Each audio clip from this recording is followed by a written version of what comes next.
I am going to show you 17 candies from the 1980s, and I bet you cannot remember all of them. One came inside a tiny plastic coffin. Another was advertised by dropping enormous pieces of fruit onto unsuspecting people. And one disappeared after thousands of fans threw it onto a baseball field.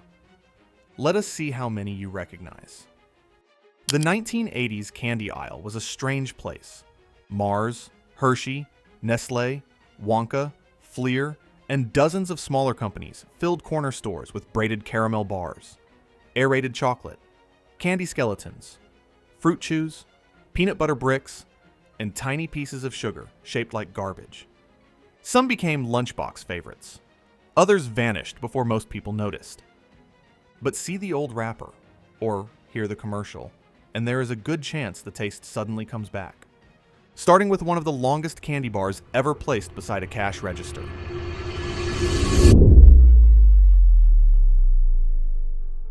The Marathon bar was impossible to confuse with anything else. It was an 8-inch braid of chewy caramel covered in milk chocolate, sold in a bright red wrapper with a ruler printed on the back. The ruler was there so you could prove to your friends that your candy bar really was 8 inches long, and eating one was practically an afternoon activity.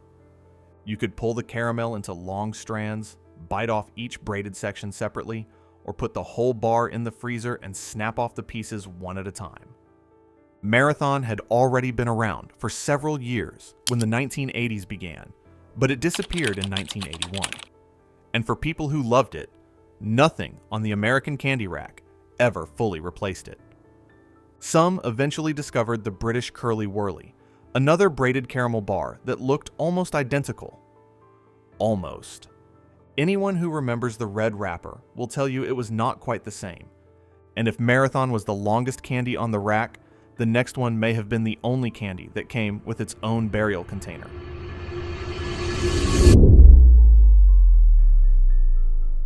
Mr. Bones did not come in a wrapper. He came inside a small plastic coffin. Open the lid and you found brightly colored candy pieces shaped like bones. The idea was to arrange them into a complete skeleton before eating them. At least that was the idea. Most kids ate half of Mr. Bones before he ever had a chance to acquire 2 arms. The candy itself was hard and chalky, but that coffin was the real prize. Once the bones were gone, it became a tiny case for coins, secret notes, plastic treasures, or anything else a child decided needed to be buried. It was part candy, part puzzle, and part toy. But Mr. Bones was quiet compared with the next candy. Because Bonkers did not simply advertise fruit flavor. It attacked people with it.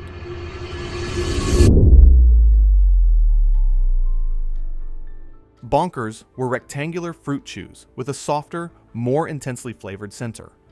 But what most people remember is not the texture. It is the commercials. Someone would calmly bite into a Bonkers chew, and then an enormous strawberry, watermelon, grape, or orange would fall from the sky and crush the person beside them. It made almost no sense. And that was exactly why children remembered it. Bonkers came in flavors like strawberry, grape, watermelon, orange, and lemon lime. They were soft, sweet, and easy to trade from one lunchbox to another. But the advertising was so effective that many people can still picture the giant fruit even when they cannot remember the wrapper. Bonkers eventually disappeared, returned in limited forms, and disappeared again, leaving behind a commercial that somehow outlived the candy. The next bar had the opposite problem. It looked enormous, but much of what was inside was air.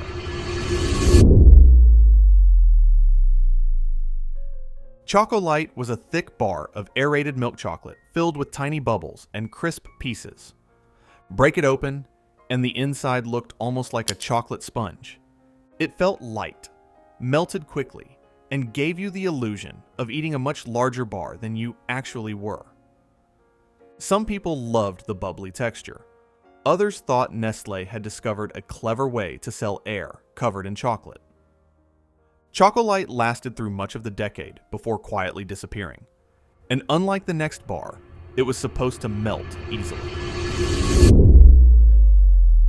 The Summit bar came as two chocolate-covered pieces packed with wafers, roasted peanuts, and layers of filling.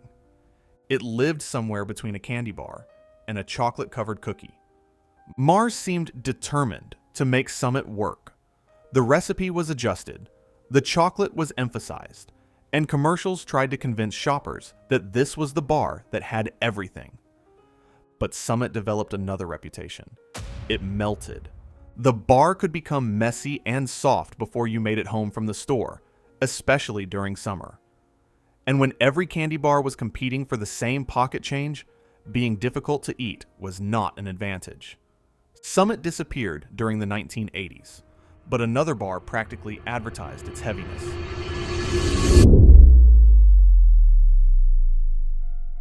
PowerHouse was not subtle.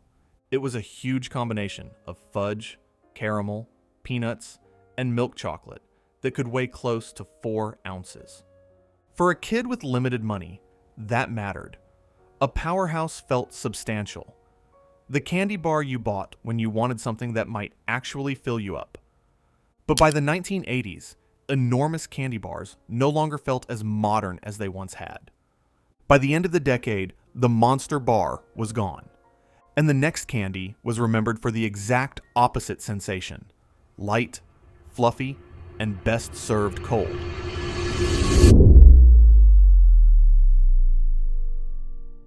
The milkshake bar had a soft malted nougat center covered in chocolate. The malt flavor was what separated it from everything else. It tasted like something from a soda fountain, a chocolate malt transformed into a candy bar. A lot of people kept them in the refrigerator or freezer. Eaten cold, the center became firmer, and the malt flavor seemed even stronger. The bar belonged to the Hollywood Candy Company, which produced several names that slowly vanished as the company changed hands. When the milkshake bar disappeared, fans did not simply miss another chocolate bar. They missed that specific malt shop flavor. But the next product was marketed less like candy and more like something you would see in a perfume commercial.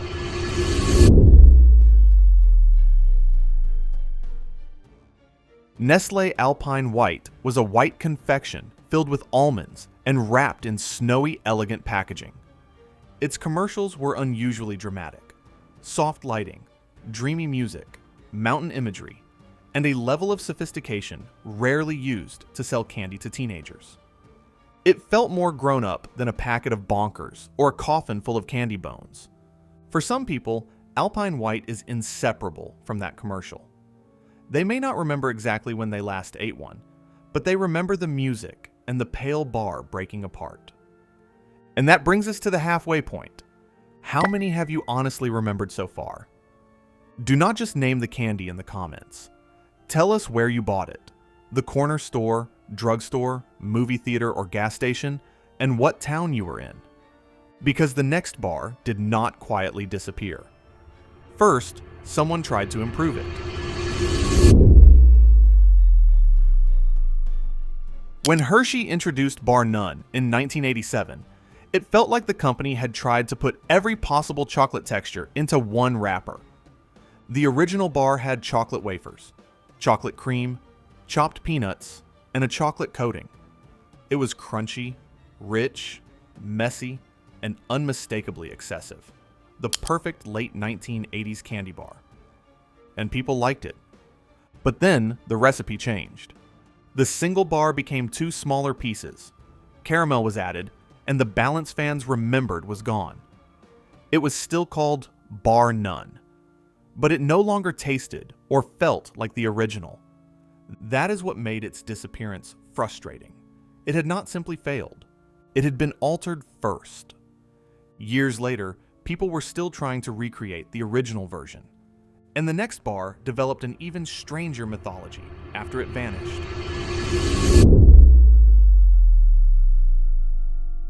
PB Max arrived near the end of the decade, looking less like a conventional candy bar and more like a chocolate-covered peanut butter cookie. It had a square whole grain cookie base, a thick layer of sweetened peanut butter, and a milk chocolate coating. It was dense, it was heavy, and it did not pretend to be delicate.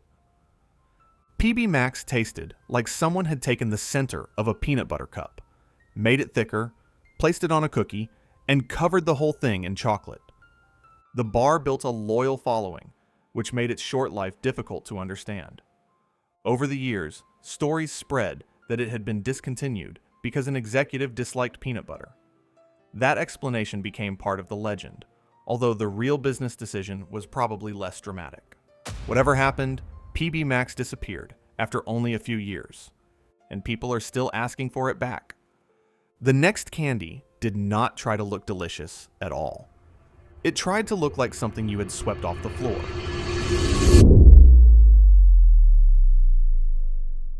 Garbage candy came with small pressed sugar pieces shaped like trash. There were bottles, cans, fish bones, old shoes, and other tiny pieces of colorful junk. The flavor was secondary. The real attraction was inspecting what kind of garbage you had received. Parents saw chalky sugar. Children saw collectible trash they were allowed to eat. And not every forgotten candy needed a complicated gimmick.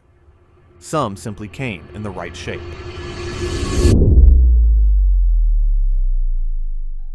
Wacky Wafers were large, flat discs with bold fruit flavors. You could sort them by color, trade away the flavors you disliked, or stack several together and attempt to bite through them at once. They were oversized, brightly packaged, and connected to the Wonka world of candy. The wafers have returned in different forms, but the originals are what many 1980s kids remember. The next candy was smaller, small enough to spill into the bottom of your backpack, and remain there for weeks.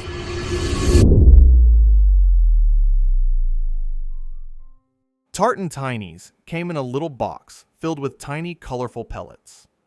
You poured them into your palm, separated them by flavor, or tipped the box directly into your mouth.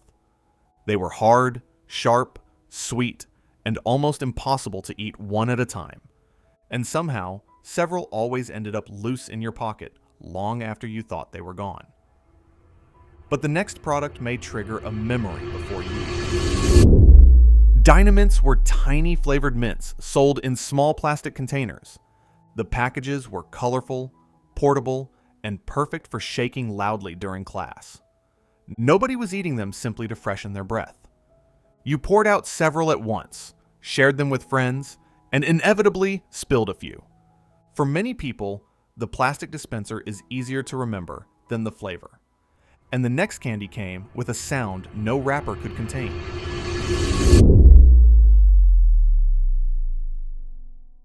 Space dust was closely related to Pop Rocks, but instead of larger crystals, it came as a fine powder. Pour it onto your tongue, and it fizzed, snapped, and crackled against the roof of your mouth. The popping sensation felt like a science experiment, and playground rumors made the candy seem slightly dangerous. Its powdery appearance also caused problems for the name and packaging, leading to changes and rebranding.